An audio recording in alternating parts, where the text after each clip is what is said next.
Vice President, does the intensification of enemy military operations in Vietnam rule out the possibility of a bombing halt at this time? Well, I think, Mr. Agronsky, that's something that can only be determined by the negotiators in Paris, along with consultation, of course, with the President and under his direction. The intensification that I see so far is not what you would interpret as a major offensive. From CBS New York, in color, Face the Nation, a spontaneous and unrehearsed news interview with Vice President Hubert Humphrey, a candidate for the Democratic presidential nomination. Vice President Humphrey will be questioned by CBS News correspondent George Herman, David Broder, national political reporter for The Washington Post, and CBS News correspondent Martin Agronsky. In the past couple of weeks, Mr. Vice President, you've repeatedly indicated your belief that we may be on the verge of producing some substantial advance toward peace in the Paris peace talks. Do you still believe that? Well, Mr. Agronsky, the peace talks must be, I think, viewed in light of our experience in other conferences with the communist forces. When you take a look at the peace talks today as compared with the Korean experience at Panmunjom, the experience that we've had in Laos, I think we've made rather significant progress.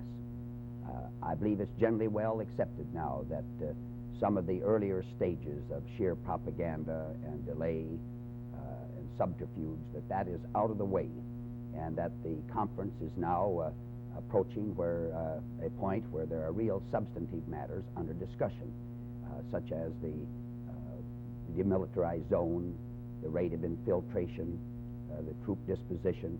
I believe that these matters do indicate that the talks are making slow, but I think steady progress.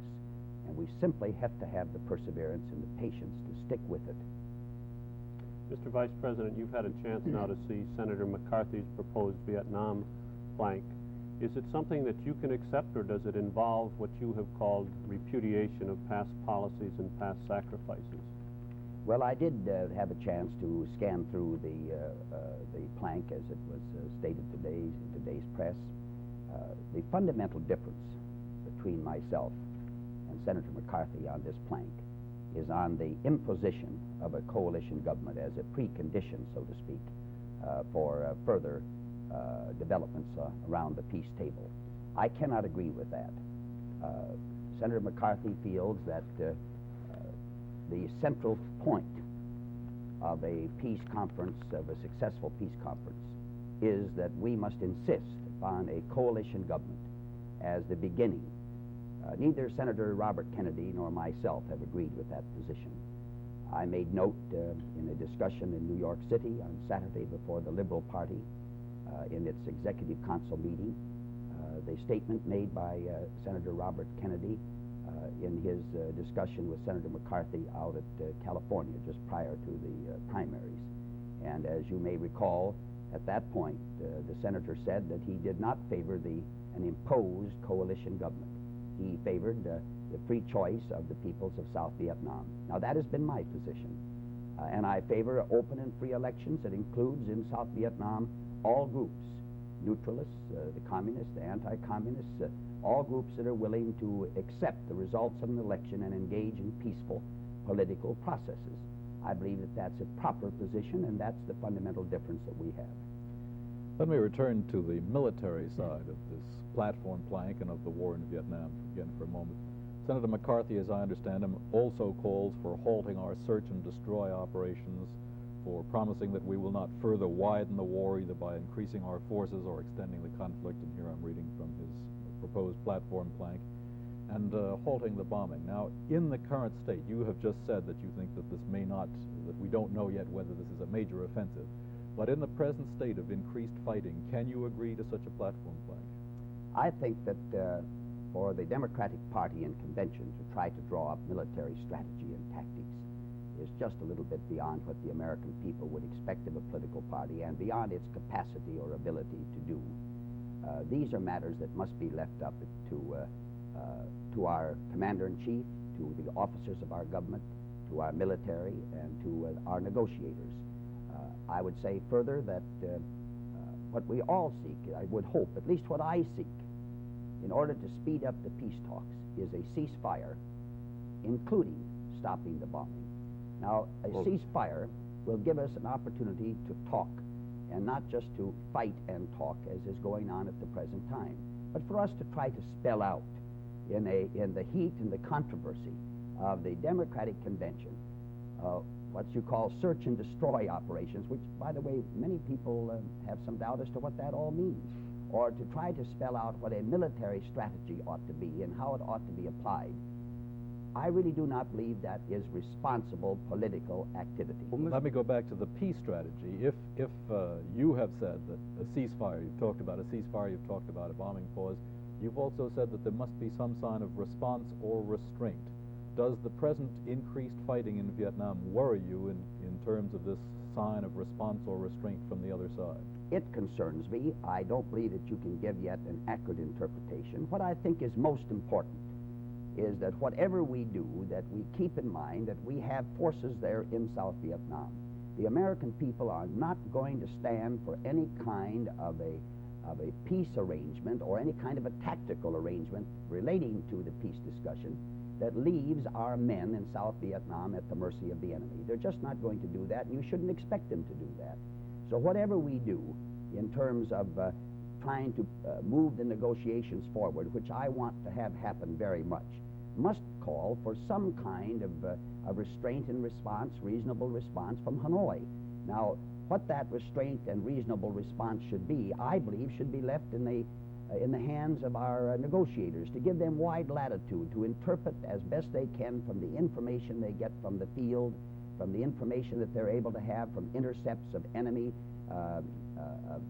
orders or enemy information, to let those negotiators have that latitude and that degree of flexibility. I don't believe the Democratic Platform Committee ought to be engaged in the business of trying to be commander-in-chief and general staff of our forces in South Vietnam.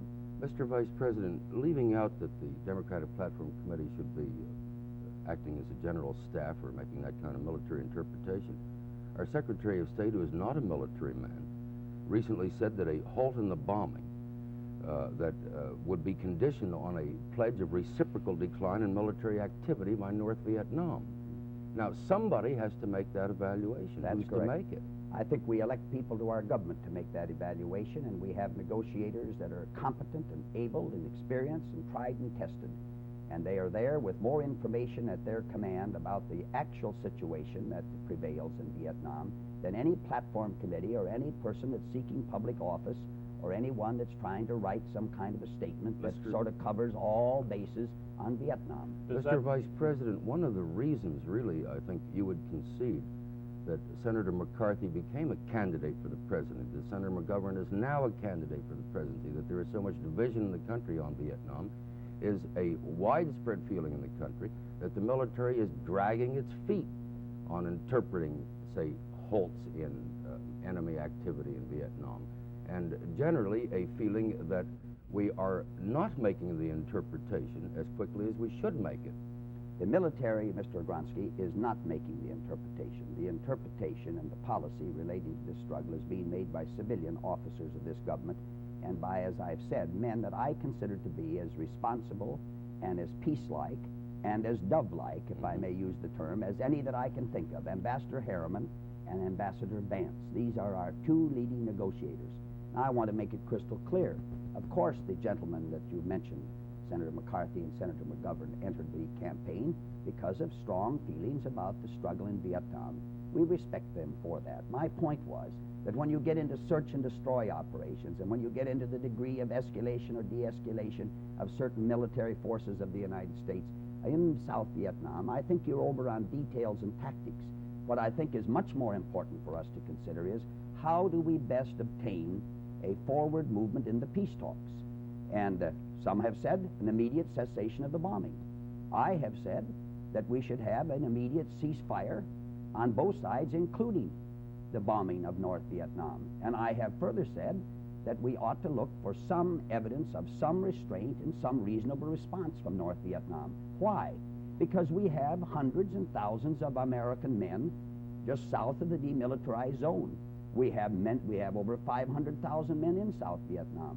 Now, no responsible official of this government can look upon those men as without grave concern as to their welfare and as to their protection. And I, for one, am not going to be around passing out formulas for what we call easy answers to peace talks at the expense of the 500,000 men that we have in South Vietnam. Are we still in forward movement in the peace talks? Yes, I think we are. I think that's the most encouraging part about it. I do believe that we're actually still in slow, steady progress in the peace talks in Paris. And I do not want the Democratic Party in convention to do anything that will give Hanoi the feeling that if they just stall, that something is going to change here and that they're going to get an easier package out of it. I think we ought to be able to come out of that convention with the expressed desire of peace as early as it's possible to obtain it, a political settlement, not necessarily an unconditional military victory, which we have not sought, but that we ought to come out of there with a desire to see South Vietnam be able to have self-determination and we to be able to proceed systematically to remove our forces from that area of the world. Excuse me, gentlemen, we must interrupt here for a moment. We'll continue the interview with the Vice President in a moment. Mr. Vice President, as you know, there's great interest in the country about a televised debate between you and Senator McCarthy, which you accepted to conduct on Friday night. What would you think of adding Senator McGovern and Governor Maddox to that debate? Well, it'd sort of be like a four-man wrestling contest, it appears to me. No, frankly, I don't think that's very sensible. Mr. Vice President, if we go back to the platform for just one more moment, Senator McGovern says that he thinks you could accept almost anything in the way of forward proposals, as long as they did not involve a repudiation of the past policies. Is that a fair statement of your position? Well, Senator McGovern is a man that I believe has some perspective about tomorrow, and I am primarily interested in the forward proposals. I'm interested in learning, trying to learn some lessons or hopefully understanding some of the lessons that we've learned out of the experience in Southeast Asia. It seems to me that a democratic platform that looks to the future, that tries to chart essential basic principles of an honorable peace in Southeast Asia, that lists out what we might consider to be appropriate guidelines for future American involvement or activity around the world, would be a very constructive measure. Are you willing to say that you will run on whatever platform the Democratic Convention accepts, or are there some conditions under which you could not go to the country and say, this is the policy that I will defend in this campaign? Well, there are many issues that will come into a platform if the Democratic... I was thinking specifically of Vietnam. Well, that's one issue, and of course that's not the whole issue. But I can't imagine the Democratic Party repudiating its president or the three previous presidents of the United States on Vietnam. I think the Democratic Party will take a forward look. I believe that Senator McGovern has put his finger on what the party may very well do. It will recognize what has already happened. It will take into consideration the peace talks that are now underway at Paris, which I consider a very singularly important new dimension in the whole Southeast Asia situation. And from there on, it will continue to build. I can run on that kind of a platform. Why do you think it is so wrong to make a statement that perhaps we did follow a wrong policy in Vietnam? Why would you find that so completely unacceptable? Because I don't think we did follow a wrong policy. Yes. I think what we did, while it was distasteful and while it was difficult and while it was costly, was a policy that, in the view of the best the best leadership that we had, particularly at that time, seemed to be an appropriate policy, not an easy policy, but basically a sound policy. No one could have foreseen, Mr. Vronsky, the dimension of, the extent of this war or the degree of involvement. You expressed some sort of humorous contempt for finding yourself in a four-way wrestling match. Aren't you in one? Yes, but why put it on television? Well, it seems likely to show up at the convention. What has been the impact, if any, of Governor Maddox's entrance on your strategy? None whatsoever. No impact by Governor Maddox's entrance. He spoke for himself. We knew what he would say. We know what his point of view is and what his... you know what his delegates will be? What his standards are. I'm not sure what his delegate strength will be, but I would think that whatever delegate strength that he was able to obtain, I most likely wouldn't have had anyway. Would you feel that the entrance of Senator McGovern into the race helps you or hurts you in the nomination? I don't think one can really measure that, and I've thought about this. He entered without any knowledge on my part. In fact, my information about it was a telegram that I received from him. I must say that he tried to call me by telephone, but I was en route and didn't get the telephone message. I tend to feel that what happens here is that some of the uncommitted delegates that were at the point at this stage of the game not quite sure where they go, have another look at another candidate. I really don't believe it's going to hurt me. As a matter of fact, it might take a few away from Senator McCarthy. That candidacy might take. I wonder, whether Senator McGovern, who has represented himself as carrying on in the ideals of the late Senator Kennedy, might be able to provide a bridge to the disaffected pro-Kennedy people in the Democratic Party that you might usefully use. I consider that Senator McGovern's candidacy is a wholesome and healthy thing. The senator is a kind man. He's an intelligent man. You know that I consider him a warm personal friend. I do believe that it's entirely possible that his entrance here, knowing of his loyalty to the party, can be a great help after the nomination has been made. And I believe that you'll find him working for the nominee of the party as he said he would. Might you regard him as possibly working for you as a vice presidential running mate? Well, I've never made any statement as to whom I thought would be the best vice presidential running mate, but I have a high regard for both of these senators. It's common knowledge, and one doesn't rule out any possibility. You said, or you quoted this morning as saying that you have ruled out people that you describe as being a reactionary or a conservative or an unknown. Doesn't that fairly well limit your field to just a few northern liberals like yourself? Not at all. I think there's a whole new group of leaders that are rising in the South and, of course, in other parts of America. One of the factors of change in American politics is the great change that has taken place in what I call the New South, which Mr. Nixon failed to understand or to see. There are men like the governor of South Carolina.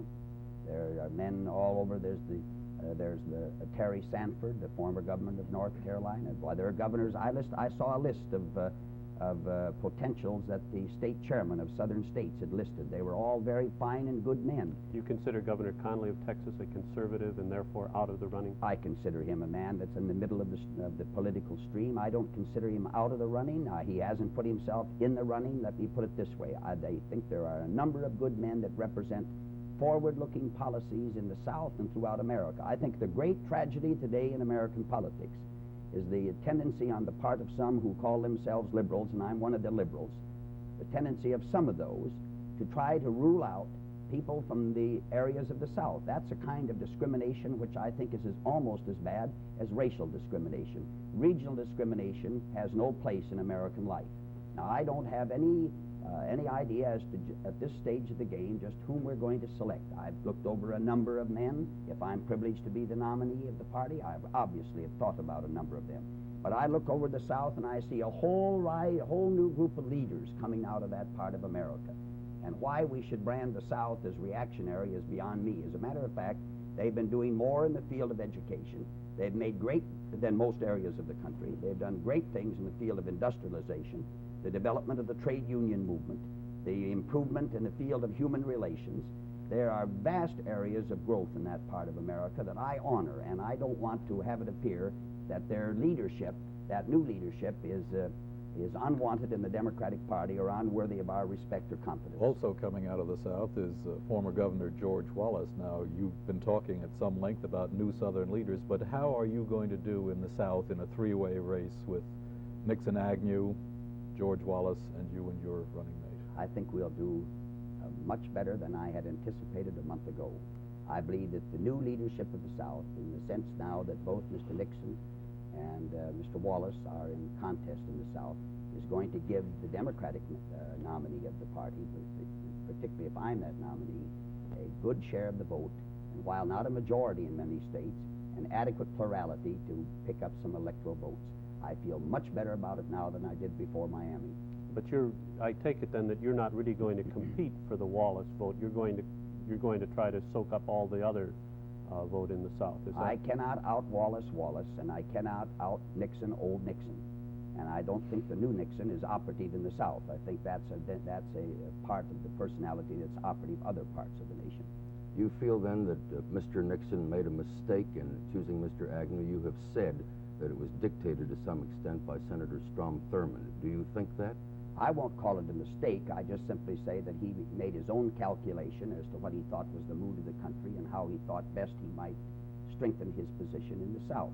My point is that Mr. Nixon looked at the South, and as I've said to one other group, he saw the midnight of the South, and I've seen the dawn of a new South. He saw the midnight of the old South. Strom Thurmond is a man in his own right. He's a strong, powerful senator from South Carolina. He led the Dixiecrat walkout in 1948.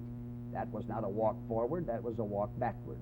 And when Mr. Nixon decided that he had to make his peace with Strom Thurmond, Senator Thurmond, and that Senator Thurmond should be, in a sense, his spokesman with the Southern delegations, that was Mr. Nixon's judgment as to what he needed to carry a certain number of states. I believe that that judgment was in error. I believe that it leaves me the opportunity to pursue a much more progressive policy and a stronger policy of forward-looking movement in the South. And I think the South is ready for it. I think one of the great hopes in America today is the resurgence of a sense of sensible, constructive progressivism in the South, and I'm going to join it and help it. How seriously do you take the threat of Negro or black abstention in the November election? I don't take it that seriously as it's been printed. As a matter of fact, I'm confident from every public opinion survey I've seen that we'll do very well, that I personally will do very well in the black community. I believe I should. I've been a spokesman for human rights and civil rights and all that it means all of my life, and I expect to get a very large vote out of the black community, and I want to earn it and merit it. Are you going to choose a running mate who will be acceptable or better than acceptable to the black community? We'll have a running mate that's acceptable to all Americans. I'm curious, Mr. Vice President, as to, as the administration candidate, whether you've been able to find out more than we have about what is going to happen in Chicago in terms of schedule, arrangements, and so on. Did they tell you what's going to go on at this convention? My contact about the convention in Chicago is with Mr. John Bailey. I think you know, Mr. Broder, that despite all the charges that the president is in charge of the convention, that I found no evidence that indicates that at all. As a matter of fact, Mr. Bailey has made it crystal clear to me that he's in charge. We've been able to get our floor space, our rooms, we've gotten a few telephones.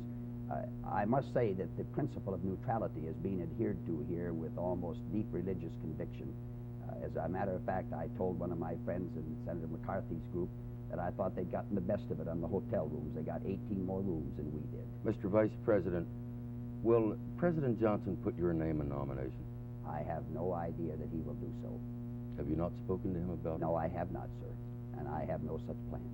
Where do you stand on the credentials fight on the Mississippi Freedom Party and the regular party?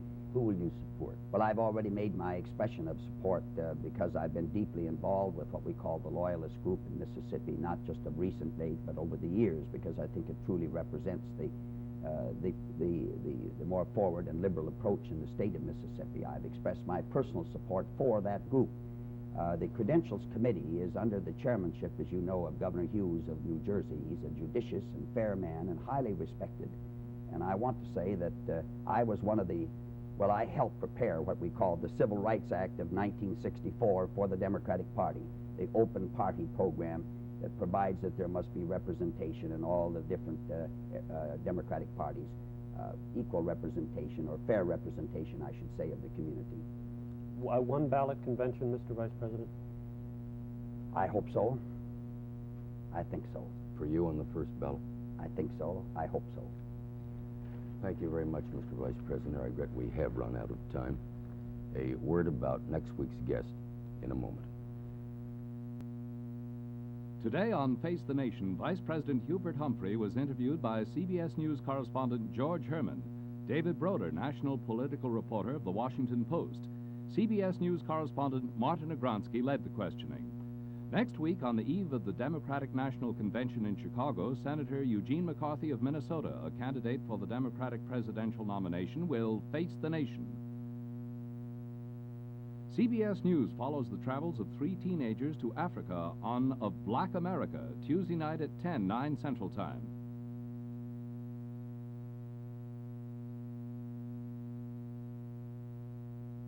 Face the Nation originated in color from CBS New York.